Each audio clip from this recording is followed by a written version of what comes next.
എൻ്റെ പേര് ഫിക്സി ആൻ്റണി. ഞാൻ എറണാകുളം കലൂരിൽ നിന്ന് വരുന്നു. പരിശുദ്ധ അമ്മ ജീവനോടെ പ്രത്യക്ഷപ്പെട്ട ഈ ഭൂമിയിൽ, ഈ അമ്മയുടെ സാന്നിധ്യമുള്ള ഈ അൽത്താരയിൽ ഒരിക്കൽ കൂടി സാക്ഷ്യം പറയാൻ സാധിച്ചതിന് അമ്മയ്ക്കും തിരുക്കുമാരനും 1000 നന്ദി പറയുന്നു. ഇത് എൻ്റെ മൂത്ത മകൾ അന്ന, ഇത് എൻ്റെ രണ്ടാമത്തെ മകൾ സാറ. ഞങ്ങളുടെ ജീവിതത്തിൽ സംഭവിച്ച വലിയൊരു സാക്ഷ്യം ഇവിടെ രേഖപ്പെടുത്തുവാൻ വേണ്ടിയാണ് ഞങ്ങൾ ഇന്ന് 3 പേരും ഈ അൾത്താരയിൽ വന്നിരിക്കുന്നത്. ഏകദേശം 2023 ഒക്ടോബർ 6-ാം തീയതിയാണ് ഞാൻ ആദ്യമായി ഉടമ്പടി എടുത്തത്. ഉടമ്പടി എടുത്ത് ഒരു 4 മാസം കഴിഞ്ഞപ്പോൾ തന്നെ എനിക്ക് ഇവിടെ സാക്ഷ്യം പറയാനുള്ള വലിയൊരു അനുഗ്രഹം അമ്മ മാതാവ് എനിക്ക് നൽകുകയുണ്ടായി. അതിനുശേഷം വീണ്ടും സാക്ഷ്യം പറയാനുള്ളൊരു സാഹചര്യമുണ്ടായി. എങ്കിലും മോളെ കൊണ്ടുവന്ന് മോള് തന്നെ ലോകത്തോട് പറയേണ്ട ഒരു കാര്യമായതുകൊണ്ട് എനിക്ക് ഇവിടെ സാക്ഷ്യം പറയാൻ പറ്റിയില്ല. സാക്ഷ്യം പറയാൻ വൈകിയതിന് അമ്മ മാതാവിനോട് ഞാൻ മാപ്പ് ചോദിക്കുന്നു. ആദ്യമേ തന്നെ 2015 ഞങ്ങളുടെ വീടിൻ്റെ പ്രോപ്പർട്ടി വെച്ച് ഞങ്ങൾ ലക്ഷങ്ങൾ ലോൺ എടുക്കുകയുണ്ടായി. എൻ്റെ ഹസ്ബൻഡ് അന്ന് വിദേശത്ത് നല്ല നിലയിൽ ജോലി ചെയ്യുന്നൊരു സാഹചര്യമായിരുന്നു. ജോലി സംബന്ധമായ പ്രശ്നങ്ങളും മറ്റ് ബുദ്ധിമുട്ടുകളെ കൊണ്ട് ജോലി അവിടുത്തെ പോകണ ഒരു സാഹചര്യമുണ്ടായി. പുള്ളി ഹസ്ബൻഡ് നാട്ടിലേക്ക് തിരിച്ചു വരികയും ചെയ്തു.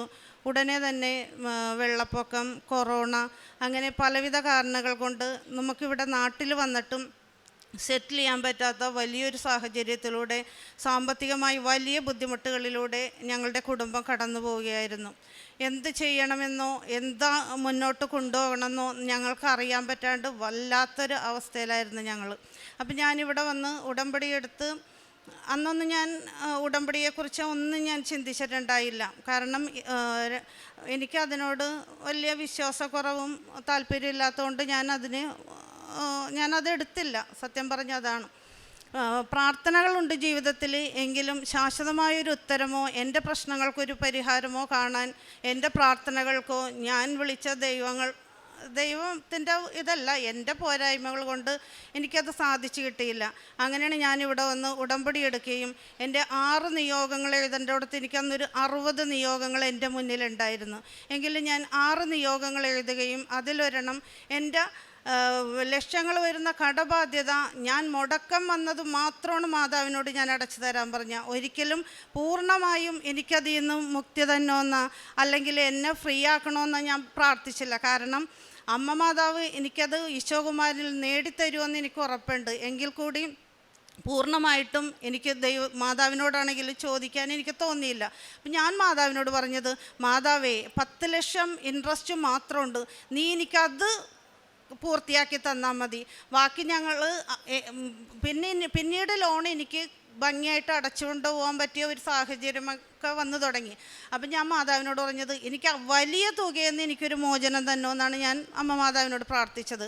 എനിക്കറിയില്ല, ഞാൻ എൻ്റെ ഗോൾഡ് ഗോൾഡാണ് ആദ്യം കൊണ്ടുവച്ച് അത് വെച്ച് അടച്ച് പതിയെ 10 ലക്ഷം രൂപ എങ്ങനെ ഞാൻ അടച്ചെന്ന് എനിക്കറിയാൻ പാടില്ല. എൻ്റെ ലോൺ ഞങ്ങൾ ബാങ്കുകാരോട് പറഞ്ഞ കൃത്യം ആ ഡേറ്റിനുള്ളിൽ എനിക്കത് പൂർണ്ണമായും അടക്കാനായിട്ട് സാധിച്ചു. അപ്പോൾ സത്യം പറഞ്ഞാൽ ഞങ്ങളുടെ ഈ സാമ്പത്തിക പ്രശ്നങ്ങൾ എൻ്റെ വീട്ടുകാർക്കോ എൻ്റെ ഹസ്ബൻഡിൻ്റെ വീട്ടുകാർക്കോ അറിയില്ലായിരുന്നു. കാരണം നമുക്കതൊരു ബുദ്ധിമുട്ടായി തോന്നി മറ്റുള്ളവരോട് ഷെയർ ചെയ്യാൻ. അങ്ങനെ ഞങ്ങൾ തന്നെ ഫാമിലിയിൽ അത് ഒതുക്കിക്കൊണ്ട് വന്നെങ്കിലും എങ്ങനെ അത് മുന്നോട്ട് പോകുമെന്ന് നമ്മൾക്ക് മുന്നിൽ ഒരു വഴിയുമില്ല. ആ സമയത്താണ് ഞാനിവിടെ വന്ന് ഉടമ്പടി എടുക്കുകയും അമ്മ മാതാവും ഈശോയും കൂടി എനിക്കത് നല്ല ഭംഗിയായിട്ട് എനിക്ക് ചെയ്തു തന്ന്, പിന്നെ നമ്മളത് കറക്റ്റായിട്ട് അവർ പറഞ്ഞ തുകയിലും കൂടുതലായിട്ട് അടച്ചു പോന്നായിരുന്നു. അത് കഴിഞ്ഞപ്പോഴാണ് ഞങ്ങൾ ലീസിന് കൊടുത്തിട്ടുണ്ടായിരുന്നു. അപ്പോൾ ലീസിന് കൊടുത്ത ആ വ്യക്തികൾ പറഞ്ഞ് നമുക്കിത് ഞങ്ങൾ മാറണേണെന്ന് പറഞ്ഞു. അപ്പോൾ എൻ്റെ മനസ്സിൽ ബാങ്ക് അങ്ങോട്ട് ക്ലിയർ ചെയ്ത് വരണേ ഉള്ളൂ. അപ്പോഴാണ് അടുത്ത പ്രശ്നങ്ങൾ വന്നത്. അപ്പം ഞാൻ ഹസ്ബൻഡിനോട് പറഞ്ഞ്, ജോയി ഇങ്ങനെയാണെങ്കിൽ നമുക്ക് ലീസ് ഇനി വേണ്ട, നമുക്ക് എങ്ങനെയും വാടക കേൾക്കണമെന്ന് പറഞ്ഞു. അപ്പോൾ ഹസ്ബൻഡ് എന്നോട് പറഞ്ഞു ഇതങ്ങനെ സാധിക്കും, കാരണം വലിയ ഒരു 10 ലക്ഷം രൂപ അടച്ചിട്ട് കുറച്ചായിട്ടുള്ള ബാങ്ക് വലിയൊരു തുക നമ്മൾ മാസം അടച്ചുകൊണ്ടിരിക്കണം, നീ എന്ത് വിഡിത്തോന്ന് പറയണം, എങ്ങനെ പറ്റുമെന്ന് ചോദിച്ചു. ഞാൻ എന്തോ എനിക്ക് എൻ്റെ മാതാവാണ് എന്നോട് ഉള്ളിലിരുന്ന് പറഞ്ഞ് അവരോടൊരു ഡിസംബർ എന്ന് പറയുന്ന മാസം ഉണ്ടെങ്കിൽ അതങ്ങോട്ട് ജോയി പറഞ്ഞു എന്ന് പറഞ്ഞ്. ഹസ്ബൻഡ് അത് എന്നോട് ചോദിച്ചു വേണ, കാരണം അത് നടക്കാത്ത കാര്യമല്ലേ എന്ന് പറഞ്ഞ്. ഞാൻ പറഞ്ഞു ജോയി അങ്ങോട്ട് പറഞ്ഞോ ഡിസംബർ എന്ന് പറഞ്ഞു. ഡിസംബർ പുള്ളി ലീസിന് കൊടുത്തവരോട് പറഞ്ഞ് ഡിസംബറിൽ ഞങ്ങൾ എന്തായാലും ക്യാഷ് തന്നേക്കാമെന്ന് പറഞ്ഞു. അപ്പോൾ എൻ്റെ മനസ്സിൽ എപ്പോഴും എന്നീ കാര്യങ്ങൾ വരണം, ഒന്നില്ലെങ്കിൽ വിശുദ്ധ ബലിയിൽ അല്ലെങ്കിൽ കുടുംബ പ്രാർത്ഥന കഴിയുമ്പോൾ ഇങ്ങനെ ഉള്ളിലിരുന്ന് ഇങ്ങനെ ഓരോ കാര്യങ്ങൾ വന്നുകൊണ്ടിരിക്കുക, അതെല്ലാം കറക്റ്റായിട്ട് നടക്കുകയും ചെയ്യും. അപ്പോൾ ഒരു ദിവസം പള്ളിയിലിരുന്നപ്പോഴാണ് എന്നോട് ഇങ്ങനെ പറയണത്, നീ ബാങ്കുകാരോട് വീണ്ടും പോയി ചോദിക്കുന്നത്. അപ്പോൾ എൻ്റെ മനസ്സിലുണ്ട്, കാരണം നമ്മൾ ലോൺ അങ്ങോട്ട് കറക്റ്റ് ക്ലിയറായിട്ട് അങ്ങോട്ട് അടച്ചു വരണേ ഉള്ളൂ, പോസിബിൾ അല്ല ഒരിക്കലും. ഞാൻ ആ മാനേജറുടെ അടുത്ത് എന്ത് ചെന്ന് പറയും, ഭയങ്കര നമുക്ക് നെഞ്ചിടിപ്പാ, എന്തോ ഭയങ്കര ഒരു ടെൻഷൻ ഈ ക്യാബിനിലോട്ട് കയറി ചെല്ലണ കാര്യമൊക്കെ ഓർത്തിട്ട്. അപ്പം ഞാൻ ഹസ്ബൻഡ് എന്നോട് ചോദിച്ചു നീ എന്ത് വഴിയാണ് കണ്ടേക്കണത്, നീ എന്നോട് ഡിസംബർ പറഞ്ഞ് എനിക്ക് മുന്നിലൊന്നുമില്ലെന്ന് പറഞ്ഞു. അപ്പം ഞാൻ വെക്കുന്നതന്നെ പറഞ്ഞ് വാ ജോയി നമുക്ക് രണ്ടുപേർ കൂടി ബാങ്കിലെ മാനേജറെ പോയി കാണാമെന്ന് പറഞ്ഞു. ഞാൻ നമ്മുടെ ഇവിടെ നിന്ന് വെഞ്ചരിച്ച ആ വിശുദ്ധ ഉപ്പ് കൈവശം ഒരു ടിഷ്യൂ പേപ്പറിൽ ഞാൻ എടുത്തിട്ടുണ്ടായിരുന്നു. പിന്നെ നമ്മുടെ ആയുധമായ കൊന്തയും അമ്മ മാതാവിൻ്റെ കാശ് രൂപം എൻ്റെ കൈവശം ഉണ്ടായിരുന്നു. ഫസ്റ്റ് ഫ്ലോറിലായിരുന്നു ഈ ബാങ്ക്. ഞാൻ സ്റ്റെപ്പ് കയറുമ്പോൾ തുടങ്ങി വിശ്വാസ പ്രമാണം ചൊല്ലി ഞാനിങ്ങനെ ഉപ്പ് ഇട്ടിട്ടിട്ട് ഇങ്ങനെ പോയിക്കൊണ്ടിരുന്നു. അതിൻ്റെ ഇടയ്ക്ക് കുറേ വചനങ്ങൾ ഞാൻ ചൊല്ലുമായിരുന്നു. തോബിത്ത് 4:21, മകനെ നമ്മൾ ദരിദ്രരായി തീർന്നതിൽ നിനക്ക് ആദ്യം വേണ്ട, നിനക്ക് ദൈവത്തോട് ഭക്തി ഉണ്ടായിരിക്കുകയും നീ പാപത്തിൽ നിന്ന് ഒഴിഞ്ഞു നിൽക്കുകയും അവിടത്തേക്ക് പ്രീതികരമായത് അനുഷ്ഠിക്കുകയും ചെയ്താൽ നിനക്ക് വലിയ സമ്പത്ത് കൈവരും. അപ്പം ഞാൻ എൻ്റെ വീട്ടിലെ ജോലി എടുക്കുന്ന സമയത്തും ഒക്കെ ഈ വചനങ്ങൾ ഇങ്ങനെ ഉരുവിട്ടുകൊണ്ടിരിക്കും. അതേപോലെ തന്നെ ഏശയ്യ 45:2-3, ഞാൻ നിനക്ക് മുമ്പേ പോയി മലകൾ നിരപ്പാക്കുകയും പിച്ചളവാതിലുകൾ തകർക്കുകയും ഇരുമ്പോടാമ്പലുകൾ ഒടിക്കുകയും ചെയ്യും. നിന്നെ പേര് ചൊല്ലി വിളിക്കുന്ന ഇസ്രായേലിൻ്റെ ദൈവമായ കർത്താവ് ഞാനാണെന്ന് നീ അറിയേണ്ടതിന് അന്ധകാരത്തിലെ നിധികളും രഹസ്യധനശേഖരവും ഞാൻ നിനക്ക് തരും. പിന്നെ ഫിലിപ്പി 4:19, എൻ്റെ ദൈവം തൻ്റെ മഹത്വത്തിൻ്റെ സമ്പന്നതയിൽ നിന്ന് യേശുക്രിസ്തു വഴി എനിക്ക് ആവശ്യമായതെല്ലാം തരും. ഈ വചനങ്ങൾ ഞാനിങ്ങനെ ഉരുവിട്ടുകൊണ്ടിരുന്നു. അമ്മ മാതാവിൻ്റെ കൊന്ത ഞാൻ ചൊല്ലിക്കൊണ്ടിരിക്കും. പള്ളിയിൽ പോയാൽ എനിക്ക് സത്യം പറഞ്ഞ പള്ളിയിൽ നിന്ന് പോരാൻ തോന്നില്ല, ഞാനിങ്ങനെ പ്രാർത്ഥിച്ച് അവിടെ അങ്ങനെ ഇരിക്കും. അങ്ങനെ പള്ളിയിലിരുന്നപ്പോഴാണ് ബാങ്കിൽ പോയി നമ്മളോട് മാനേജറെ കാണാൻ പറഞ്ഞു. ഞാൻ അവിടെ ചെന്ന് കഴിഞ്ഞപ്പോൾ നല്ലൊരു മാഡം ആയിരുന്നു. അപ്പോൾ എന്താ വന്നതെന്ന് ചോദിച്ചപ്പോൾ ഇന്ന വിധം നമുക്ക് ആ ലോൺ നമ്മുടെ ഉള്ളതിൽ നിന്ന് കുറച്ച് ഇത്ര ലക്ഷം രൂപയും കൂടി നമുക്ക് കൂട്ടി തന്നോന്ന് പറഞ്ഞ്. ഉടനെ ആ മാഡം ഞങ്ങളൊന്ന് നോക്കിയിട്ട് പറഞ്ഞ് പോസിബിൾ അല്ല ആൻ്റണി, കാരണം ഓൾറെഡി നിങ്ങളുടെ ഡ്യൂസ് ആയിരുന്നു, ആ ഡ്യൂസ് ക്ലിയർ ചെയ്ത് അങ്ങോട്ട് വന്നിട്ട് ഒരു 1 ഇയർ പോലും ആയിട്ടില്ല, ഒരു ഏകദേശം ഒരു 6 മാസം 7 മാസമായിട്ടുള്ളൂ, ഇങ്ങനെ ആൻ്റണി ഇത് ചോദിക്കണം എന്ന് ചോദിച്ചു. അപ്പം ഞാനൊന്നും മിണ്ടിയില്ല. അപ്പോൾ എന്നെ ഹസ്ബൻഡ് എന്നിങ്ങനെ നോക്കി, ഞാൻ പറഞ്ഞല്ലേ നിന്നോട് അത് നടക്കാത്ത കാര്യമാണെന്ന് പറഞ്ഞു. വേഗം തന്നെ ഞാൻ എന്ത് ചെയ്തു, ഞാൻ നമ്മുടെ വെഞ്ചരിച്ച വിശുദ്ധ ഒരു ഫോൺ വന്ന് ഈ മാഡം അങ്ങോട്ട് ഫോണിൽ സംസാരിച്ചുകൊണ്ടിരിക്കുന്ന സമയത്ത് ഞാൻ ആ ടേബിളിൽ നമ്മുടെ വിശുദ്ധമായ വെഞ്ചരിച്ച ഉപ്പ് ഇട്ട് കഴിഞ്ഞപ്പോൾ ഹസ്ബൻഡ് എന്നെ പറഞ്ഞ് 4 വശത്തും ക്യാമറയാണ്, നീ എന്തീ കാണിക്കണതെന്ന് പറഞ്ഞ്. ഞാൻ പറഞ്ഞു ഇല്ല ജോയി, അമ്മ മാതാവ് ഇന്നുമ്മക്കായിട്ടൊരു കാര്യം ചെയ്തു തരാനുണ്ടെങ്കിൽ അവിടെ ഒരു തടസ്സവും ഉണ്ടാവില്ല, പിന്നെ അതുപോലെ തന്നെ ആ ക്യാമറയിൽ ഞാൻ ഈ ഇട്ട കാര്യം ഒരിക്കലും പതിയൂല. ജോയി എന്തിങ്ങനെ സംസാരിക്കണേന്ന് ചോദിച്ച് ഞാനവിടെ സൈലൻ്റായിരുന്നു. ഫോൺ ചെയ്ത് വന്ന ഉടനെ ആ മേഡം ഞങ്ങളോട് ചോദിക്കണേണ്, അപ്പോൾ ആൻ്റണി എത്രയാണ് ഇനി കൂടുതൽ വേണ്ടതെന്ന് ഹസ്ബൻഡിനോട് ചോദിച്ചു. ഞങ്ങൾ സത്യം പറഞ്ഞ് ഞെട്ടിപ്പോയി. എന്നിട്ട് ഈ ഞങ്ങളുടെ ഫയലുകളൊക്കെ എടുത്തിട്ട് പറഞ്ഞ് നോക്കട്ടെ പ്ലേസ് വാല്യൂ എത്രയാണ് നിങ്ങളുടെ പ്രോപ്പർട്ടിക്ക് വെച്ചിട്ടുള്ളതെന്ന് ഞങ്ങളൊന്ന് വെരിഫൈ ചെയ്യട്ടെ, എന്നിട്ട് ഞാൻ ചെയ്യാമെന്ന് പറഞ്ഞ്. എന്നിട്ട് അപ്പോൾ ഹസ്ബൻഡ് പറഞ്ഞ് ഞങ്ങൾ പ്രതീക്ഷിച്ചു വന്നാണ്, മാഡം സംസാരിച്ച് അവിടെ കാര്യം നടക്കുമെന്ന് പറഞ്ഞപ്പോൾ ഉടനെ തന്നെ പറഞ്ഞ് ഇല്ല, ബോർഡ് മെമ്പേഴ്സും കൂടി അംഗീകരിക്കണം, നോക്കട്ടെ എന്നാൽ കഴിയണം, നിങ്ങൾക്ക് വേണ്ടി 100% നിങ്ങളെ എനിക്ക് അത്രയ്ക്ക് വിശ്വാസമാണ്, അതുകൊണ്ട് ഞാൻ സംസാരിക്കും, പിന്നെ എല്ലാം ദൈവത്തിൻ്റെ കയ്യിലെന്ന് പറഞ്ഞു. അവിടെ നിന്ന് ഞങ്ങളിങ്ങോട്ട് ഇറങ്ങി ഒരു 2 ആഴ്ച കഴിഞ്ഞില്ല, വെക്കം തന്നെ പറഞ്ഞ് ഉടനെ തന്നെ അതിൻ്റെ ഇടയ്ക്ക് നമ്മൾ ഇറങ്ങണതിന് മുമ്പ് അവർ തിരിച്ച് വിളിച്ചിട്ട് പറഞ്ഞ് ലോണിനുള്ള ഫോം വാങ്ങിച്ചിട്ടുണ്ടോയിക്കോ, എന്നിട്ട് വീണ്ടും എഴുതിക്കോട്ടോ, പുതിയ ലോണാക്കി ഇനി കാണിക്കണമല്ലോ, അപ്പോൾ ചെയ്തോന്ന് പറഞ്ഞു. നമ്മളത് കൊടുത്ത് 2 ആഴ്ച, ഒരു മാക്സിമം ഒരു 3 ആഴ്ചക്കുള്ളിൽ നമ്മുടെ കാര്യം ഓക്കെ.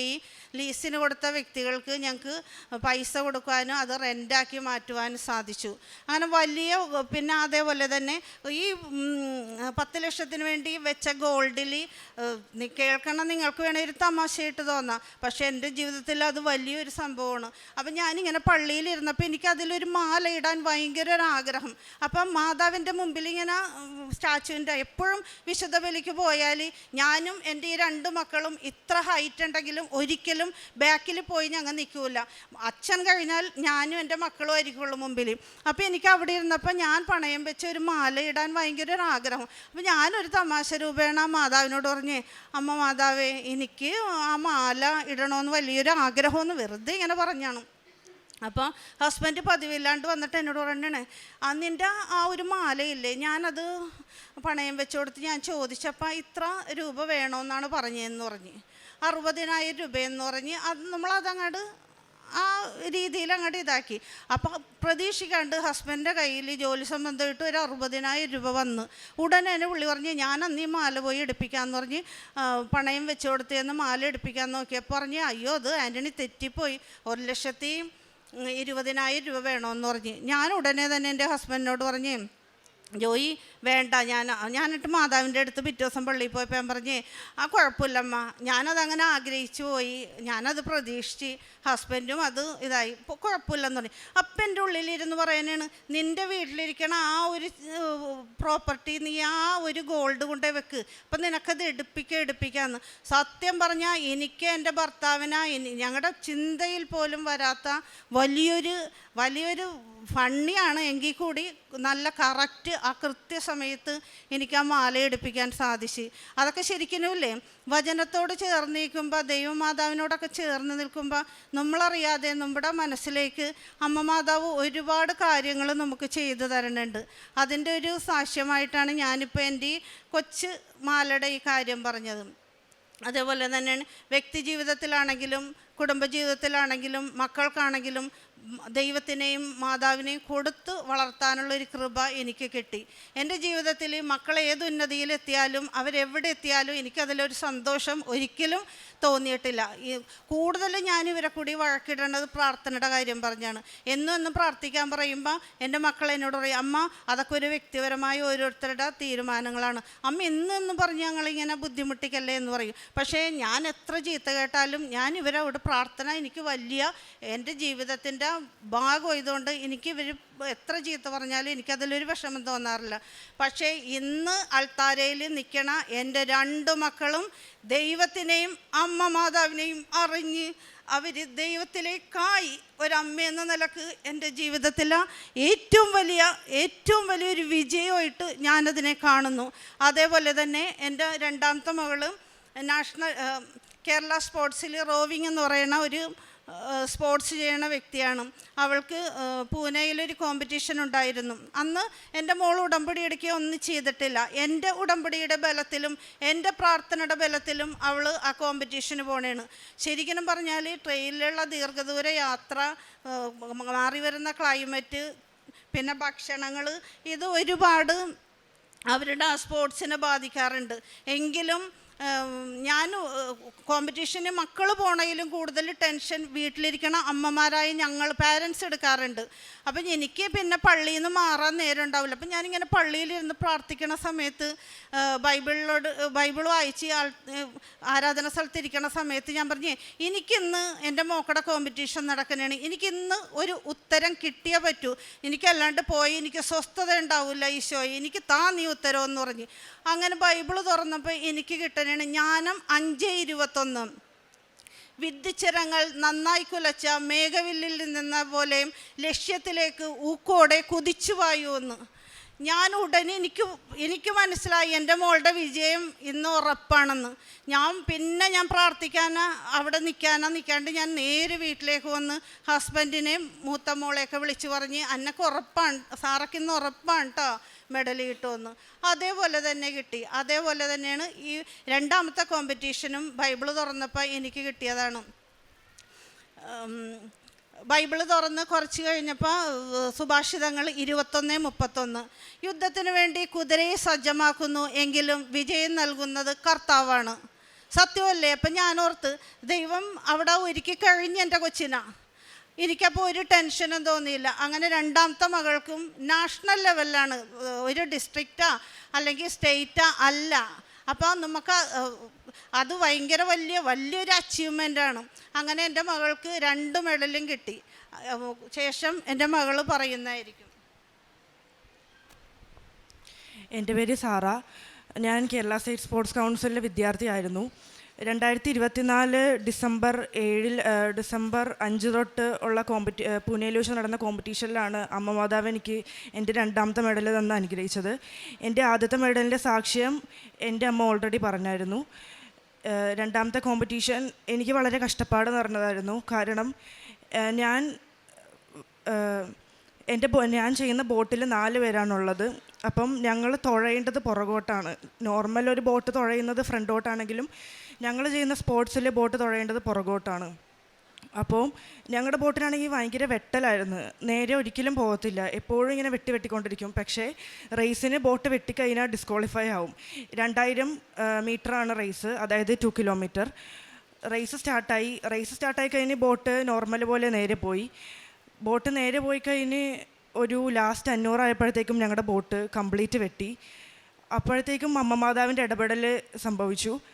സാധാരണ ഇങ്ങനെ ബോട്ട് വെട്ടിയാൽ ഞങ്ങൾ ഡിസ്ക്വാളിഫൈ ചെയ്യേണ്ടതിന് പകരം അമ്പയർ വന്നിട്ട് പറഞ്ഞു, നിങ്ങൾ നിങ്ങളുടെ സ്വന്തം ട്രാക്കിലോട്ട് ഇടുകയാണെങ്കിൽ നിങ്ങൾക്ക് റേസ് കണ്ടിന്യൂ ചെയ്യാം. അപ്പം തന്നെ ഞങ്ങളുടെ ബോട്ട് ട്രാക്കിലോട്ടിട്ട് റേസ് കണ്ടിന്യൂ ചെയ്തു. പക്ഷെ ഞങ്ങൾക്കൊരു പ്രതീക്ഷയില്ലായിരുന്നു. കാരണം ലാസ്റ്റ് 500 എന്ന് പറഞ്ഞാൽ എല്ലാവർക്കും അറിയാം പെട്ടെന്ന് തീരും. ഞങ്ങൾ 2ാം സ്ഥാനത്തായിരുന്നു, ഞങ്ങൾ 4ാം സ്ഥാനത്തായി. മെഡൽ കിട്ടില്ലെന്ന് ഉറപ്പായിരുന്നു. പക്ഷേ റേസ് അടിച്ച് 500 പിന്നെയും സ്റ്റാർട്ട് ചെയ്ത് കഴിഞ്ഞപ്പോഴത്തേക്കും അമ്മ മാതാവ് തിരിച്ച് ആ മെഡൽ ഞങ്ങൾക്ക് തന്ന് സഹായിച്ചു. റേസ് അടിക്കുന്നതിന് മുമ്പ് ഞാൻ പെഡലിൽ കൃപാസനം ഉപ്പും എൻ്റെ നെറ്റിയിൽ കുരിശടയാളം വരച്ചായിരുന്നു. അതുപോലെ തന്നെ ഒരു തുള്ളി ഉപ്പ് എൻ്റെ നാവിലിട്ടായിരുന്നു. അതുപോലെ തന്നെ കൃപാസനം എണ്ണയും എൻ്റെ തലയിലും എൻ്റെ കൂടെ ചെയ്യുന്നവരുടെ തലയിലും ഞാൻ പുരട്ടി കൊടുക്കുമായിരുന്നു, കുരിശടയാളം വരച്ച് കൊടുക്കുമായിരുന്നു. ഇതാണ് എൻ്റെ ആദ്യത്തെ സാക്ഷ്യം. രണ്ടാമത്തേത് 2025 ഏപ്രിൽ ആലപ്പുഴയിൽ വെച്ച് നടന്ന ഇൻഡോർ റോവിംഗ് നാഷണൽ ചാമ്പ്യൻഷിപ്പിൽ എനിക്ക് ബ്രോൺസ് മെഡൽ തന്ന് മാതാവ് അനുഗ്രഹിച്ചു. ആ കോമ്പറ്റീഷനും എനിക്കാണെങ്കിൽ വളരെ ടെൻഷനും പെട്ടെന്ന് ദേഷ്യം വരൽ, പാനിക്കാവുമ്പോഴത്തേക്കും എൻ്റെ കയ്യിൽ നിന്ന് മൊത്തത്തിൽ പോവും. അപ്പോഴത്തേക്കും റേസ് കംപ്ലീറ്റ് എൻ്റെ കയ്യിൽ നിന്ന് പോവും. ഇൻഡോർ റോവിംഗ് ചാമ്പ്യൻഷിപ്പ് എന്ന് പറഞ്ഞാൽ കരയിൽ നിന്ന് തുഴയുന്നതാണ്. അതായത് ഒരു മെഷീനുണ്ട്, ആ മെഷീനിൽ നമ്മൾ 2 കിലോമീറ്റർ തുഴയണം, നോർമൽ റേസ് പോലെ തന്നെ. അങ്ങനെ ഞാൻ തുഴഞ്ഞ് റേസ് സ്റ്റാർട്ടാവുന്നതിന് മുമ്പ് എനിക്കൊരു പ്രശ്നം പറ്റി. എൻ്റെ RFI കാർഡ് ഞാൻ മറന്നു. RFI കാർഡ് ഇല്ലെങ്കിൽ എനിക്ക് റേസ് സ്റ്റാർട്ട് ചെയ്യാൻ പറ്റത്തില്ല. RFI കാർഡ് ഞാൻ ഞങ്ങളുടെ ജിമ്മിൽ വെച്ച് മറന്നു. അങ്ങനെ ഞാൻ റേസ് സ്റ്റാർട്ടാവുന്നതിന് മുമ്പ് RFI കാർഡ് ചോദിച്ചപ്പോഴത്തേക്കും എൻ്റെ കയ്യിലില്ല. ആകെ എനിക്ക് കുറച്ച് സമയമേ ഉള്ളൂ. ഞാൻ പെട്ടെന്ന് പോയി RFI കാർഡ് എടുത്ത് വന്നപ്പോഴത്തേക്കും എൻ്റെ കയ്യിൽ ഞാൻ കൃപാസന ഉപ്പ് ഇട്ടായിരുന്നു. ഉപ്പ് എൻ്റെ കയ്യിൽ നിന്ന് പോയി. എനിക്ക് പെഡലിൽ ഉപ്പ് തേക്കാൻ പറ്റിയില്ല. ഞാൻ ആകെ കുഴഞ്ഞിരിക്കുന്ന ടൈമായിരുന്നു. അപ്പോഴത്തേക്കും ഞാൻ വിചാരിച്ചു ഇനി എനിക്ക് ഉപ്പെടുക്കാൻ ടൈമില്ല. പക്ഷേ ഞാൻ അമ്മ മാതാവിനോട് പറഞ്ഞ് എന്നെ പൂർണ്ണമായിട്ട് അമ്മക്ക് തരണേണ്, എനിക്കിനി ഉപ്പ് തേക്കാൻ പറ്റത്തില്ല, എൻ്റെ കൂടെ അടിച്ചോളണം. എനിക്ക് എൻ്റെ ശക്തി കൊണ്ട് അടിച്ച് മെഡൽ കിട്ടൂലെന്ന് നല്ല ഉറപ്പായിരുന്നു. അമ്മയുടെ അനുഗ്രഹം കൊണ്ട് മാത്രമാണ് എനിക്ക് എൻ്റെ രണ്ടാമത്തെ മെഡലും അമ്മ തന്ന് അനുഗ്രഹിച്ചത്. ആ റേസിൽ എനിക്ക് ബ്രോൺസ് മെഡൽ തന്ന് അമ്മ മാതാവ് അനുഗ്രഹിച്ചു. ഈ 2 അനുഗ്രഹങ്ങൾക്കും ഞാൻ അമ്മ മാതാവിനോട് 1000 നന്ദി പറയുന്നു. ഞാൻ അതിനുശേഷമാണ് വന്ന് ഉടമ്പടി എടുക്കുന്നത്. ഉടമ്പടി ഫെബ്രുവരി 13, 2026 വന്നെടുത്തു. ഉടമ്പടി എടുത്തതിന് ശേഷം എൻ്റെ ജീവിതത്തിൽ ഒട്ടേറെ മാറ്റങ്ങൾ സംഭവിച്ചു. എനിക്കാണെങ്കിൽ പള്ളി പോകും, പക്ഷേ എനിക്ക് മര്യാദക്ക് കുർബാന കൂടാനോ ശ്രദ്ധ കൊടുക്കുക അങ്ങനെയൊന്നും ചെയ്യത്തില്ല. കുർബാന കൂടും, തിരിച്ചു വരും, അത്രയേ ഉള്ളൂ. പിന്നെ മൊബൈലിൽ ഞാൻ ഭയങ്കര അഡിക്റ്റായിരുന്നു. ഒരു സെക്കൻഡ് കിട്ടിയ ആ ടൈം എനിക്ക് മൊബൈലിൽ നോക്കണം. പഠിക്കുകയൊന്നുമില്ലായിരുന്നു. ഭയങ്കര മടി, കുമ്പസാരമൊന്നുമില്ല. ഉടമ്പടി എടുത്തതിന് ശേഷം രണ്ടാഴ്ച കൂടുമ്പോൾ കുമ്പസാരിക്കാൻ തുടങ്ങി. പ്രാർത്ഥനയിൽ സജീവമായി. ദിവസം തോറും ദിവ്യബലികളിൽ പങ്കെടുക്കാൻ തുടങ്ങി. എനിക്ക് എൻ്റെ മടി കംപ്ലീറ്റ് ആയിട്ട് അമ്മ മാതാവ് മാറ്റിത്തന്നു. ഈ അനുഗ്രഹങ്ങൾക്ക് ഞാൻ ഒരുപാട് അമ്മ മാതാവിനോട് നന്ദി പറയുന്നു. പിന്നെ എൻ്റെ പ്രേക്ഷിത പ്രവർത്തനം എന്ന് പറഞ്ഞാൽ, ഞാൻ എല്ലാവർക്കും വീടുകൾ കയറി പത്രം കൊടുക്കും. ചില ആൾക്കാർ വേണ്ടെന്ന് പറയും, പക്ഷെ എന്നാലും ഞാൻ കൊടുക്കും, നിർബന്ധിപ്പിച്ചൊക്കെ കൊടുക്കും. പിന്നെ കുറേ പേര് വേണ്ട എന്ന് പറഞ്ഞ് ഇവിടെ എല്ലാവർക്കും അറിയാൻ പറ്റും, അതായത് നമ്മളൊരുമാതിരി നോട്ടവും അവരുടെ ഓരോ മുഖഭാവങ്ങളും മാറും. പക്ഷെ എന്നാലും ഞാനതൊക്കെ സഹിച്ച്, അമ്മ മാതാവിന് വേണ്ടി ഞാനതൊക്കെ സഹിച്ച് പത്രം വേറെ വീടുകളിലും വേണ്ടാത്തവർക്ക് ഞാൻ കൊടുക്കില്ല. കാരണം അവർക്ക് കൊടുത്തു കഴിഞ്ഞാൽ അവർ ചിലപ്പോൾ അത് നല്ല രീതിയിൽ ഉപയോഗിക്കില്ലെങ്കിലോ എന്ന് ഓർത്ത് ഞാൻ അവർക്ക് കൊടുക്കില്ല. പിന്നെ ആഴ്ചയിൽ ഒരിക്കൽ എറണാകുളം ആശുപത്രിയിൽ പൊതിച്ചോറ് കൊടുക്കും. ഇതൊക്കെയാണ് ഞാൻ ചെയ്ത പ്രേക്ഷിത പ്രവർത്തനങ്ങൾ. എനിക്ക് ഈ 2 അനുഗ്രഹങ്ങൾ തന്ന അമ്മ മാതാവിന് 1000 നന്ദി. എൻ്റെ പേര് അന്ന. ഞാൻ 2024 ആദ്യമായിട്ട് ഉടമ്പടി എടുക്കുന്നത്. പക്ഷേ എനിക്ക് ആദ്യത്തെ ഉടമ്പടി കംപ്ലീറ്റ് ചെയ്യാൻ പറ്റിയില്ല. ഞാനത് ബ്രേക്ക് ചെയ്തു. അത് കഴിഞ്ഞ് കുറച്ച് കഴിഞ്ഞപ്പോൾ ഞാൻ എൻ്റെ ജർമ്മൻ എക്സാമും ജർമ്മൻ ക്ലാസ്സും ഒക്കെ ഓൾറെഡി കംപ്ലീറ്റ് ആയി. ജർമ്മൻ എക്സാമൊക്കെ എഴുതി. ജർമ്മൻ എക്സാം എഴുതി റിസൾട്ടിന് വേണ്ടി വെയിറ്റ് ചെയ്തിരിക്കുന്ന സമയമായിരുന്നു. അത് കഴിഞ്ഞ് റിസൾട്ട് ഓട്ടോമാറ്റിക്കലി വന്നു. ഞാൻ ആഗ്രഹിച്ചത് കിട്ടി. പക്ഷെ അത് കഴിഞ്ഞ് പിന്നെ ഞാൻ ഉടമ്പടി കണ്ടിന്യൂ ചെയ്യാനോ അല്ലെങ്കിൽ രണ്ടാമത് ഉടമ്പടി എടുക്കാനോ ഒന്നും എനിക്ക് ആഗ്രഹം ഉണ്ടായില്ല.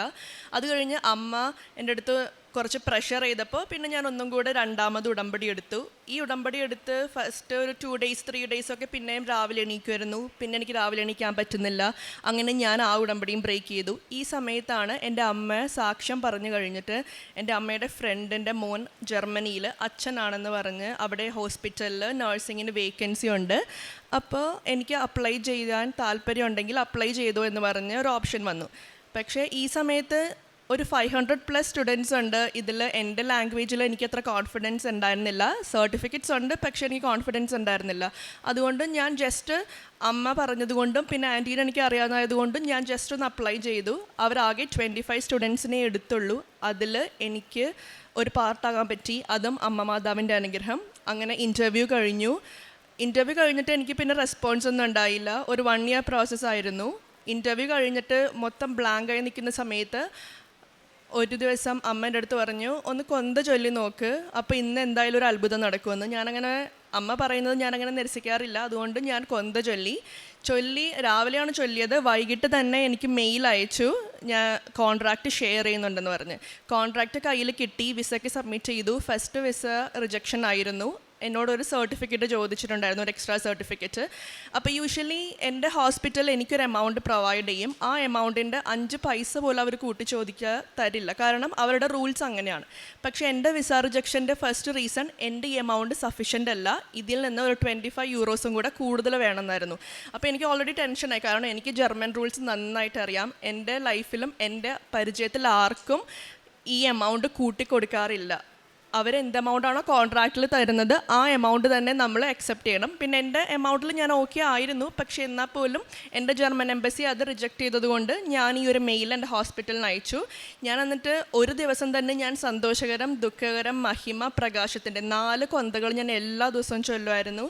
പിന്നെ ഏഷ്യ 45:2-3 ഇത് ഞാൻ 33 തവണ 33 പ്രാവശ്യം ചൊല്ലാമെന്ന് പറഞ്ഞ് ഞാൻ നേർന്നിട്ടുണ്ടായിരുന്നു. അങ്ങനെ ഇത് എല്ലാ ദിവസവും ചൊല്ലും. പിന്നെ ബൈബിൾ വായിക്കുമ്പോൾ കൊന്ത മുടക്കാറില്ല. കുടുംബ പ്രാർത്ഥന വേറെ, പേഴ്സണൽ പ്രേയേഴ്സ് ഉണ്ട്, കുർബാന മുടക്കാറില്ല. പിന്നെ പ്രത്യക്ഷീകരണ പ്രാർത്ഥന, ഉടമ്പടി റിലേറ്റഡ് ആയിട്ടുള്ള എല്ലാ പ്രാർത്ഥനകളും ഞാൻ ചൊല്ലുമായിരുന്നു. അങ്ങനെ 2 daysനുള്ളിൽ എൻ്റെ ജർമ്മനിയിൽ നിന്ന്, എൻ്റെ ഹോസ്പിറ്റലിൽ നിന്ന് പറഞ്ഞു, ഞങ്ങൾ ഓക്കെ ആണ് എമൗണ്ട് കൂട്ടിത്തരാൻ, അപ്ഡേറ്റ് ചെയ്തിട്ടുള്ള കോൺട്രാക്റ്റ് ഷെയർ ചെയ്യാമെന്ന് പറഞ്ഞു. ഈ കോൺട്രാക്റ്റ് കിട്ടി. രണ്ടാമത് വിസക്ക് വെച്ചപ്പോൾ എന്നോട് പറഞ്ഞു, പിന്നെയും ആ വിസ റിജക്റ്റഡ് ആയി. കാരണം എൻ്റെ ഇൻകമിൻ്റെ സഫീഷ്യൻ്റ് എക്സ്പ്ലെയിൻ ചെയ്തിട്ടുള്ള പ്രൂഫ് വേണം. ജസ്റ്റ് എനിക്ക് മന്ത്ലി എമൗണ്ട് അല്ല വേണ്ടത്, എൻ്റെ ഇൻകം അപ്ഡേറ്റ് ചെയ്തിട്ടുള്ള സഫീഷ്യൻറ്റ് പ്രൂഫ്. അതായത് എനിക്ക് അക്കോമഡേഷൻ ഫ്രീ ആണ്, പക്ഷെ എന്നാൽ പോലും അതിൻ്റെ പ്രൂഫ് കാണിക്കണം എന്ന് പറഞ്ഞു.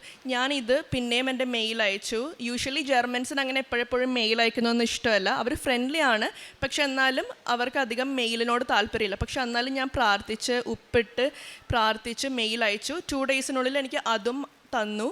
അങ്ങനെ ഞാൻ 3-ാമത്തെ തവണ വിസക്ക് വെച്ച് തലേ ദിവസമാണ് ഞാൻ ഇവിടെ 3-ാമത് ഉടമ്പടി പുതുക്കുന്നത്. ഉടമ്പടി പുതുക്കി കഴിഞ്ഞ് ഞാൻ പിന്നെ കണ്ടിന്യൂസ് ആയിട്ട് എല്ലാം പ്രാർത്ഥനകളും ചൊല്ലാൻ തുടങ്ങി. അങ്ങനെ എനിക്ക് 2 പ്രാവശ്യം വിസ റിജക്റ്റഡ് ആയ എനിക്ക് 3-ാമത് ഞാൻ ഉടമ്പടി വെച്ചിട്ട് 7 ദിവസത്തിനുള്ളിൽ എനിക്ക് മാതാവ് എൻ്റെ വിസ തന്നു. അതും ഞാൻ ഒട്ടും എക്സ്പെക്റ്റ് ചെയ്തില്ല. കാരണം 2 ആഴ്ചക്കുള്ളിലാണ് യൂഷ്വലി വിസ പ്രോസസ്സിങ് നടക്കുന്നത്. അതിന് മുമ്പ് ഒരിക്കലും തരില്ല. കാരണം ഞാൻ ആഗ്രഹിച്ച ഒരു ഡേറ്റ് 19th ആയിരുന്നു. ആ ഡേറ്റിൽ എനിക്ക് വിസ ഡിസ്പാച്ച് ആയി എന്നുള്ളൊരു മെസ്സേജ് വന്നാൽ മതി, വേറെ വിസ വേണ്ട, പാസ്പോർട്ട് വേണ്ട.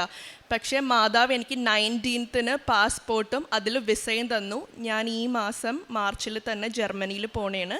അതുപോലെ ഞാൻ ടിക്കറ്റ് എടുക്കുന്ന സമയത്ത് March 2 എന്നോട് ജോയിൻ ചെയ്യാൻ പറഞ്ഞത്. പക്ഷേ March 2 ടിക്കറ്റിൻ്റെ പ്രൈസ് വളരെ ഹൈ ആയതുകൊണ്ട് ഞാൻ എൻ്റെ ജർമ്മൻ ഹോസ്പിറ്റലിന് മെയിൽ അയച്ചിട്ട് പറഞ്ഞു ഇന്ന എക്സ്പെൻസ് ആണ്, അതുകൊണ്ട് എനിക്ക് March 4 ഓക്കെ ആണോ എന്ന് ചോദിച്ചു. അതും എൻ്റെ ഹോസ്പിറ്റലുകാർ ഓക്കെ പറഞ്ഞു. എൻ്റെ ഹോസ്പിറ്റലുകാർ തന്നെയാണ് എന്നെ പിക്ക് ചെയ്യാനും വരുന്നത്. എല്ലാ മാതാവ് എന്നെ അനുഗ്രഹിച്ചു, ഒരു തടസ്സങ്ങളും ഉണ്ടായിരുന്നില്ല.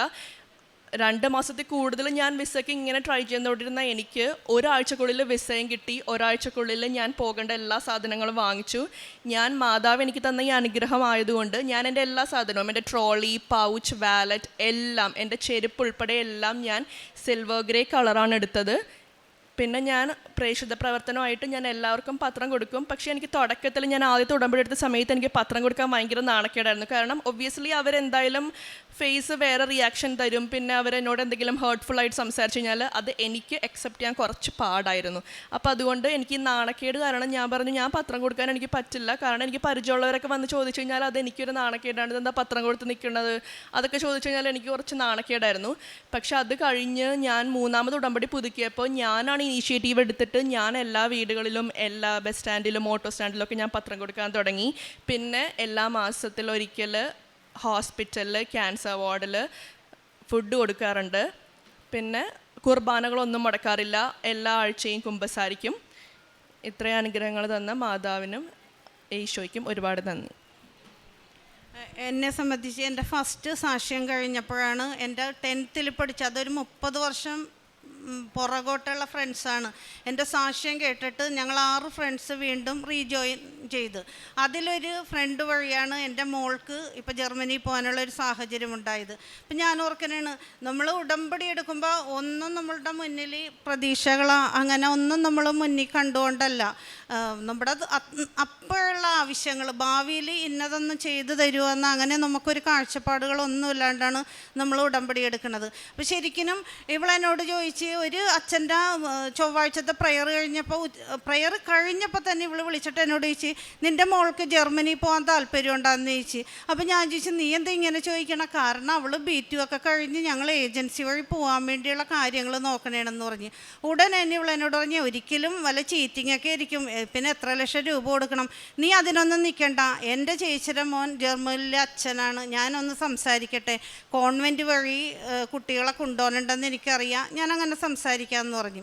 ഇവളത് പറഞ്ഞു കഴിഞ്ഞ് ഒരാഴ്ച കഴിഞ്ഞ് ഇതേപോലെ ഒരു ചൊവ്വാഴ്ച അച്ഛൻ്റെ പ്രെയർ കഴിഞ്ഞപ്പോൾ ഇവൾ വീണ്ടും വിളിച്ചിട്ട് എന്നോട് പറയാനും നീ ഉടനെ തന്നെ എന്നെ കോൺവെൻറ്റിൽ കൊണ്ടേ കൊച്ചിൻ്റെ ഡീറ്റെയിൽസ് കൊടുക്കുമെന്ന് പറഞ്ഞു. ശരിക്കും ഇപ്പം എൻ്റെ മോളിപ്പോൾ മാർച്ചിൽ ജർമ്മനി പോകണത് ടിക്കറ്റിൻ്റെ പൈസയും പിന്നെ അതുകൂടാണ്ട് അവൾക്ക് കൊണ്ടുപോകാനുള്ള സാധനങ്ങളുടെ എന്താണ് വേണ്ടതെന്ന് ചോദിച്ചാൽ അതിനും മാത്രമാണ് ഞങ്ങൾക്ക് ആകെ ക്യാഷ് ചിലവായേക്കണം. 1 രൂപ പോലും വേറെ നമുക്ക് ഒരു ഏജൻസിക്ക് ആർക്കും തന്നെ ഒന്നും തന്നെ നമുക്ക് അനാവശ്യമായ ചിലവുകളൊന്നും വന്നില്ല. ഇതും പരിശുദ്ധ അമ്മയുടെയും ഈശോയുടെയും ഇടപെടലാണെന്ന് ഞാൻ തീർച്ചയായിട്ടും വിശ്വസിക്കുന്നു. പിന്നെ ഇപ്പോൾ ഉടമ്പടിക്ക് ഞാൻ 6 നിയോഗങ്ങൾ ഒരിക്കലും എൻ്റെ ജീവിതത്തിൽ വെക്കാറില്ല. കാരണം ഞങ്ങൾക്ക് കൂടുതൽ പ്രാധാന്യം എൻ്റെ കുടുംബം, എൻ്റെ മക്കൾ, എൻ്റെ കസിൻസ് എല്ലാവരും ഞങ്ങൾ ആത്മീയമായി ഉയരണം, അതാണ് ഞാൻ കൂടുതലും വെക്കാറുള്ളത്. അപ്പോൾ ഭയങ്കര 2 വിസ റിജക്ഷൻ വന്നിരിക്കുന്ന സമയത്താണ് ഞാൻ 6 ഉടമ്പടി വെച്ചത്. ആ സമയത്ത് ഞാൻ പ്രാർത്ഥിച്ചത് എനിക്ക് എൻ്റെ മകൾ ജർമ്മനി പോണതിന് 1 രൂപ പോലും എനിക്ക് ചിലവില്ല. അതേസമയം പാവങ്ങൾ ലോൺ എടുത്തും പിന്നെ ഏജൻസികളാൽ പറ്റിക്കപ്പെട്ടും ഒത്തിരി മക്കൾ വിസക്ക് വേണ്ടി കാത്തിരിക്കുന്നുണ്ട്. അമ്മ മാതാവേ, നീ അവരുടെ കാര്യം സാധിച്ചു കൊടുക്കാനാണ്. എൻ്റെ കൊച്ചിൻ്റെ നിയോഗം ഞാൻ അവിടെ എനിക്ക് വെക്കാൻ തോന്നിയില്ല. അമ്മ എന്നോട് അങ്ങനെ തോന്നിച്ച് ഞാൻ അങ്ങനെ എഴുതി. അതേപോലെ തന്നെ ഇളയ മോളുടെ വിജയത്തിന് വേണ്ടി ഓരോ കാര്യങ്ങൾക്കും ഞാൻ നേരത്തെ പ്രാർത്ഥിക്കുമായിരുന്നു. ഇപ്പം ഞാൻ കൊച്ചിന് വേണ്ടി പ്രാർത്ഥിക്കാൻ നേരത്തെ എൻ്റെ ഉള്ളിലിരുന്ന് പറയുന്നതാണ്, നീ നിൻ്റെ മോളുടെ വിജയത്തിന് വേണ്ടി സന്തോഷിക്കാൻ നീ ആഗ്രഹിക്കുന്നുണ്ടെങ്കിൽ നിൻ്റെ ഇതേ പ്രായത്തിലുള്ള മക്കളോർത്ത് കണ്ണീരൊഴുക്കണ അനവധി മക്കൾ ഈ ആലയത്തിലും അതേപോലെ നിൻ്റെ ചുറ്റുവട്ടത്തും ഈ പരിസരത്ത് വെക്കേണ്ട ഇന്നത്തെ യുവജനങ്ങൾ മുഖാന്തരം വിഷമിക്കണം. നീ അവർക്ക് വേണ്ടി എഴുതെന്ന് പറഞ്ഞ് അങ്ങനെ കഴിഞ്ഞ പ്രാവശ്യം ഉടമ്പടി പുതുക്കിയപ്പോൾ മറ്റുള്ളവർക്ക് വേണ്ടിയാണ് മക്കൾക്ക് രണ്ടുപേർക്കും വെക്കാതെ എൻ്റെ മക്കളുടെ പകരമായിട്ടുള്ള മറ്റു മക്കളുടെ ആവശ്യങ്ങളാണ് ഞാൻ വെച്ചത്. ഇനി എൻ്റെ മുന്നോട്ടുള്ള ജീവിതത്തിലും ഒരിക്കലും എനിക്കിനി എൻ്റെ സ്വന്തമായിട്ടൊരു ആവശ്യങ്ങളൊന്നും ഉണ്ടാവില്ല. കാരണം ഏറ്റവും വലിയ ഞാനൊരു ധ്യാനം കൂടിയപ്പം അന്ന് അവിടുത്തെ അച്ഛൻ പറഞ്ഞു, നിങ്ങൾക്ക് വാടക തന്നേക്കണേണ് നിങ്ങളുടെ മക്കളെ എന്നാണ് പറയണം. കാരണം ഈ മക്കളെ നിങ്ങൾ നല്ല രീതിയിൽ വളർത്തിക്കൊണ്ടുപോകാൻ വേണ്ടി ദൈവം നിങ്ങൾക്ക് തന്നേണ ഗിഫ്റ്റാണ്, നിങ്ങളുടെ സ്വന്തം അല്ലെന്നാണ് പറയുന്നത്. അപ്പോൾ എൻ്റെ മനസ്സിലുണ്ടായിരുന്നു അത് വലിയൊരു കാര്യമാണെന്ന്. അതേപോലെ തന്നെ ഞാൻ എൻ്റെ മക്കളെ വെക്കം തന്നെ ഉടമ്പടി എടുത്ത് രണ്ടുപേരും ഉടമ്പടിയിലായപ്പോൾ ശരിക്കും എൻ്റെ ജീവിതത്തിലെ ഏറ്റവും സന്തോഷം ഞാൻ അനുഭവിക്കുന്നത് ഇതാണ്. ഒരിക്കലും എൻ്റെ മോൾ ജർമ്മനി പോയി ലക്ഷങ്ങൾ സമ്പാദിക്കണതാ, എൻ്റെ ഇളയ മോളുടെ ഭാവി എന്താകുമെന്നാ. ഇനി എൻ്റെ ജീവിതത്തിൽ ഒരിക്കലും അങ്ങനെ ഒന്നും ഉണ്ടാവില്ല. ഇനി എൻ്റെയും എൻ്റെ കുടുംബത്തിൻ്റെയും പൂർണ്ണമായ ജീവിതം ഈശോയ്ക്കും അമ്മ മാതാവിനും സമർപ്പിച്ചുകൊണ്ട് ഞാൻ എൻ്റെ വാക്കുകൾ നിർത്തുന്നു. സങ്കീർത്തനങ്ങൾ 145 17 മുതൽ 19 വരെ തിരുവചനങ്ങൾ. കർത്താവിൻ്റെ വഴികൾ നീതിനിഷ്ഠവും അവിടുത്തെ പ്രവൃത്തികൾ കൃപാപൂർണവുമാണ്. തന്നെ വിളിച്ചപേക്ഷിക്കുന്നവർക്ക്, ഹൃദയ പരമാർത്ഥതയോടെ വിളിച്ചപേക്ഷിക്കുന്നവർക്ക് കർത്താവ് സമീപസ്ഥനാണ്. തൻ്റെ ഭക്തന്മാരുടെ ആഗ്രഹം അവിടുന്ന് സഫലമാക്കുന്നു. അവിടുന്ന് അവരുടെ നിലവിളി കേട്ട് അവരെ രക്ഷിക്കുന്നു. ഫിക്സി ആൻ്റണി എന്ന ഈ അമ്മയും സാറ, അന്ന എന്നീ മക്കളും ഉടമ്പടി ജീവിതത്തിലൂടെ കുടുംബത്തിനും വ്യക്തിപരമായി ലഭിച്ച വലിയ അനുഗ്രഹങ്ങളെ അമ്മയുടെ തിരുനടയിൽ സന്തോഷത്തോടെ സാക്ഷ്യപ്പെടുത്തുകയാണ്. വലിയ കടബാധ്യത അമ്മ മാതാവിൻ്റെ സഹായത്താൽ അത്ഭുതകരമായി മാറിപ്പോയതിൻ്റെ, അത് തിരിച്ചടച്ച് തീർക്കുവാനായതിൻ്റെ സാക്ഷ്യമാണ് ആദ്യം സൂചിപ്പിച്ചത്. പിന്നീട് ലീസിന് കൊടുത്ത ഒരു കെട്ടിടം തിരികെ എടുക്കുമ്പോൾ തിരിച്ചടയ്ക്കേണ്ട പണം അത് വീണ്ടും ലോൺ കൂട്ടിയെടുത്ത് നൽകുവാനായതിൻ്റെ സാക്ഷ്യമാണ് പിന്നീട് പങ്കുവച്ചത്. മകൾക്ക് ലഭിച്ച 2 നാഷണൽ മെഡലുകളുടെ അമ്മ മാതാവിൻ്റെ ഇടപെടലും സന്ദേശവും കരുത്തും സംരക്ഷണവും നൽകി അമ്മ സഹായിച്ചതിൻ്റെ സാക്ഷ്യമാണ് മകൾ സാറ നമ്മളോട് പങ്കുവച്ചത്. അതോടൊപ്പം തന്നെ അന്നയുടെ ജീവിതത്തിൽ അത്ഭുതകരമായി അമ്മ മാതാവിൻ്റെ ഇടപെടലും ദൂതന്മാരുടെ ഇടപെടലും അതുവഴി മകൾക്ക് ജർമ്മനിയിൽ പോകുവാൻ വലിയ സാമ്പത്തിക ചിലവൊന്നുമില്ലാതെ അമ്മ വഴിയൊരുക്കിയതിനെയുമാണ് വാക്കുകളിലൂടെ സാക്ഷ്യം പങ്കുവെച്ചത്. ഈ ഓരോ സാക്ഷ്യത്തിൻ്റെയും കണ്ടൻറ്റിൽ നമുക്ക് പ്രധാനമായും കാണാം എത്ര ആഗ്രഹത്തോടെ, ശരണത്തോടെ, വിശ്വാസത്തോടെ അമ്മ മാതാവിൽ ആശ്രയിക്കുകയും മറ്റെല്ലാ സാഹചര്യങ്ങളും എതിരാണെങ്കിലും അമ്മ കൂടെയുണ്ടെങ്കിൽ ജീവിത വിഷയം പരിഹരിക്കപ്പെടുകയും മത്സരത്തിൽ വിജയിക്കുകയും നിരസിക്കപ്പെടുന്ന ആ വിസ അത് അക്സെപ്റ്റ് ചെയ്യുന്ന രീതിയിൽ കാര്യങ്ങൾ മുന്നോട്ട് പോവുകയും ചെയ്യുമെന്ന് 3 പേരും ആവർത്തിച്ചവരുടെ വാക്കുകളിലൂടെ അടയാളപ്പെടുത്തുകയും സാക്ഷ്യപ്പെടുത്തുകയും ചെയ്യുന്നുണ്ട്. പ്രിയമുള്ളവരെ, അമ്മ മാതാവ് ശക്തമായ സാന്നിധ്യമായി അമ്മയെ വിളിച്ച് പ്രാർത്ഥിക്കുകയും ജീവിതത്തെ അമ്മയുടെ കരങ്ങളിലേക്ക് വിട്ടുകൊടുക്കുകയും ചെയ്താൽ അത് അക്കങ്ങളിലൂടെ, അക്ഷരങ്ങളിലൂടെ, ദിവസങ്ങളിലൂടെ കൃത്യമായി നമുക്ക് സന്ദേശങ്ങൾ കൈമാറിക്കൊണ്ട് നാം വിശ്വാസമർപ്പിച്ച് ഏർപ്പെടുന്ന പ്രവൃത്തികളിൽ അമ്മയുടെ സാന്നിധ്യം അറിയിച്ചുകൊണ്ട് ഒരുപക്ഷെ പരാജയത്തിലേക്ക് എത്താവുന്ന ഇടങ്ങളിൽ പോലും വിജയത്തിലേക്ക് മാറ്റിക്കൊണ്ട് നമ്മുടെ ജീവിതത്തെ മുന്നോട്ട് നയിക്കുന്നത് അനുഭവിക്കുവാനാവും. ഓരോരുത്തരുടെയും സാക്ഷ്യത്തിൽ അത് പ്രത്യേകമാവിധം എടുത്തു പറയുന്നുണ്ട്. മകൾ പറയുന്നു, ട്രാക്ക് മാറിയാൽ ഡിസ്ക്വാളിഫൈ ആകുന്ന മത്സരത്തിൽ മകൾക്ക് ആ ട്രാക്ക് മാറിയിട്ട് കൂടിയും തുടർന്നും മത്സരത്തിൽ മുന്നേറുവാനും വിജയിക്കുവാനും സാഹചര്യം അമ്മ ഒരുക്കി കൊടുത്തതിനെക്കുറിച്ച്. മറ്റൊന്ന്, RPF കയ്യിലില്ലാതെ മത്സരത്തിൽ പങ്കെടുക്കുവാൻ പറ്റാത്ത സാഹചര്യത്തിൽ പോയും പിന്നീട് എടുത്തുകൊണ്ട് വന്നിട്ടും അതിൻ്റെ തളർച്ച ഉള്ളപ്പോഴും അതൊന്നും പരിഗണിക്കാതെ അമ്മ മാതാവ് കൂടെ നിന്ന് ആ മത്സരത്തിൻ്റെ വിജയത്തിലേക്ക് മകളെ നയിച്ചതിനെക്കുറിച്ച്, പ്രിയമുള്ളവരെ, ദൈവത്തിൽ ആശ്രയിക്കുന്നവർ വീണ്ടും ശക്തി പ്രാപിക്കും. കഴുകന്മാരെ പോലെ അവർ ചിറകടിച്ചുയരും. എത്ര ഓടിയാലും അവർ തളരുകയില്ല, എത്ര നടന്നാലും അവർ ക്ഷീണിക്കുകയില്ല. വചനം നമ്മെ നിരന്തരം ബലപ്പെടുത്തുന്നുണ്ട്. അവിടുത്തെ ആശ്രയിച്ചുകൊണ്ട് ജീവിതത്തെ മുന്നോട്ട് നയിക്കുവാൻ, അതേത് കഷ്ടാനുഭവങ്ങളിലും ദൈവത്തിൽ മാത്രം അമ്മയിൽ ശരണപ്പെട്ട് മുന്നോട്ട് നയിക്കുവാൻ നമ്മൾ തയ്യാറാണെങ്കിൽ നമുക്കതിൻ്റെ സദ്ഫലങ്ങൾ അനുഭവിക്കുവാൻ സാധിക്കുമെന്ന്. അതുകൊണ്ടല്ലേ സങ്കീർത്തന വചനം നമ്മളെ ഓർമ്മിപ്പിക്കുക, അവനെ നോക്കിയവർ പ്രകാശിതരായി, അവർ ലജ്ജിതരാകുവാൻ അവിടുന്ന് അനുവദിച്ചില്ല.